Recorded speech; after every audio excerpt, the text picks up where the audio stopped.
CSIR net JRF result out हो गया है एंड बहुत सारे स्टूडेंट्स ने सिर्फ असिस्टेंट प्रोफेसर के लिए क्वालिफाई किया है। उनका ड्रीम था JRF। अब उन्हें ये लगता है कि हम आगे क्या करें, हमें प्रिपरेशन करनी चाहिए कि नहीं करनी चाहिए। बहुत सारे ऐसे स्टूडेंट्स हैं जिन्होंने JRF के लिए क्वालिफाई किया, लेकिन उनके दिमाग में अब ये क्या क्वेश्चन है कि हमें कहाँ से PhD करनी है, हमें इंटरव्यूज के लिए जाना है, हमें क्या करना चाहिए, कैसे करना चाहिए। एंड बहुत सारे ऐसे स्टूडेंट्स हैं जिन्होंने सिर्फ कैटेगरी 3 के लिए क्वालिफाई किया, which is admission to PhD। अब उनके दिमाग में भी इसी तरीके के क्वेश्चंस हैं कि हमने तो JRF एम किया था। तो चलिए आज हम सारी बातें करेंगे। हेलो एवरीवन, वेलकम टू अड्डा 24/7। आई एम एजुकेटर मेघना श्रीवास्तव।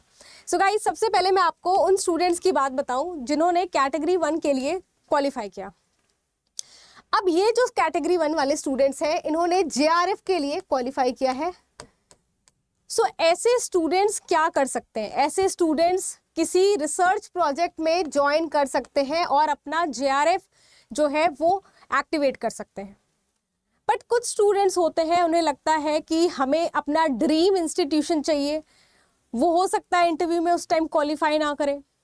बहुत सारे ऐसे भी स्टूडेंट्स होते हैं जिन्हें गवर्नमेंट जॉब चाहिए होती है। तो ऐसे स्टूडेंट्स को मैं ये सजेस्ट करूंगी कि आप अपना टाइम ले सकते हैं। आपका JRF की वैलिडिटी 2 इयर्स होती है, मतलब 2 साल तक आपका JRF वैलिड है। आप इस टाइम को अच्छे से यूटिलाइज कर सकते हैं। आप किसी गवर्नमेंट जॉब के लिए प्रिपेयर कर सकते हैं जो असिस्टेंट प्रोफेसर की आती है। इसके अलावा लेट से अगर आपका ड्रीम है कि आपको इस पर्टिकुलर इंस्टीट्यूट से ही PhD करनी है, तो आप उसके लिए भी प्रिपेयर कर सकते हैं।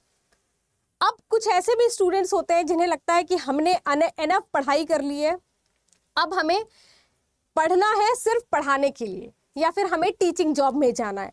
तो ऐसे स्टूडेंट्स को बहुत सारे ऐसे प्राइवेट सेक्टर्स जॉब होते हैं या प्राइवेट कॉलेजेस होते हैं, इंस्टीट्यूशंस होते हैं जो जॉब ऑफर करते हैं। आप वहाँ पर अप्लाई कर सकते हैं।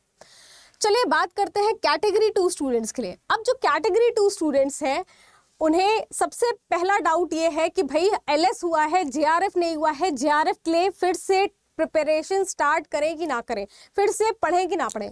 भाई आपके पास सीधा सीधा 2 मंथ है। अब आपने JRF क्वालिफाई नहीं किया, सिर्फ LS क्वालिफाई किया। इट मीन्स कि आपने एनफ पढ़ाई कर ली है। अब आपने इतना पढ़ लिया है, आपको करना है रिविजन एंड प्रैक्टिस, बिकॉज ज़्यादा मार्क्स का डिफरेंस नहीं होता है JRF और LS में। तो आप अपनी प्रिपरेशन इतनी अच्छी वापस से स्टार्ट कीजिए कि आप इस 2 मंथ्स में JRF वापस से ले लीजिए। ऐसे स्टूडेंट्स के लिए मेरे पास ये एक सजेशन है कि आपको वापस ज़रूर पढ़ना चाहिए। अब अगर आप असिस्टेंट प्रोफेसर के लिए क्वालिफाई करते हैं तो आपके पास ये अपॉर्चुनिटी होती है कि आप गवर्नमेंट के एग्जाम्स में बैठ सकते हैं। जो वैकेंसी आती है फॉर असिस्टेंट प्रोफेसर, आप डेफिनेटली उसमें बैठ सकते हैं, उसके लिए प्रिपेयर कर सकते हैं। तीसरा आपके पास ऑप्शन है कि आप भी किसी कॉलेज या यूनिवर्सिटी में, जो कि प्राइवेट कॉलेज या गवर्नमेंट कॉलेज हो, आप directly as a assistant professor join कर सकते हैं। आपके पास भी एनफ अपॉर्चुनिटी है, लेकिन जो कि हमारा दिसंबर साइकिल जल्दी होगा, 2 मंथ बाद होगा, तो मैं सजेस्ट करूंगी कि आप JRF के लिए पढ़ लें। तीसरी कैटेगरी के स्टूडेंट्स की बात करते हैं। अब इसमें वो स्टूडेंट्स आ रहे हैं जिन्होंने एडमिशन टू PhD के लिए क्वालिफाई किया है।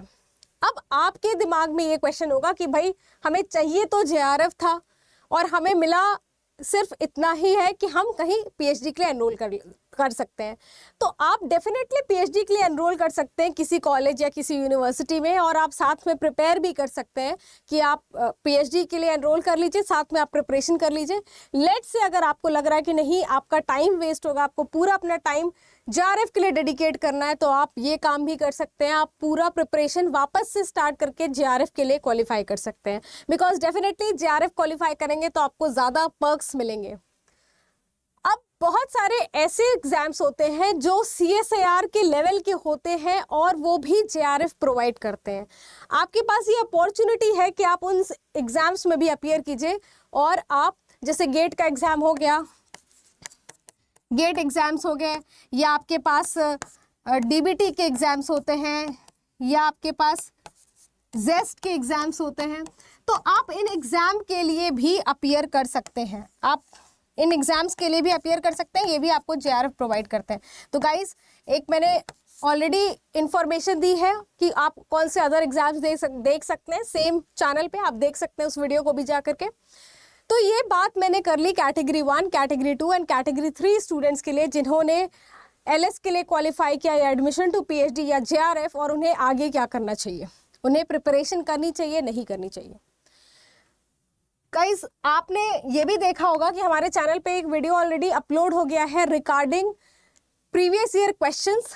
तो हम इसी तरीके से सारे ईयर के पेपर्स को डिस्कस करने वाले हैं, बहुत सारी प्रैक्टिस करने वाले हैं विद कॉन्सेप्ट क्लैरिटी। आप जा करके ज़रूर वीडियोस को देखिए और आपको कुछ ना कुछ उसमें नया मिलेगा, कुछ ना कुछ सीखने को मिलेगा। अगर आपने अभी तक सब्सक्राइब नहीं किया है तो सब्सक्राइब कीजिए CSIR नेट अड्डा 24/7। Thank you so much.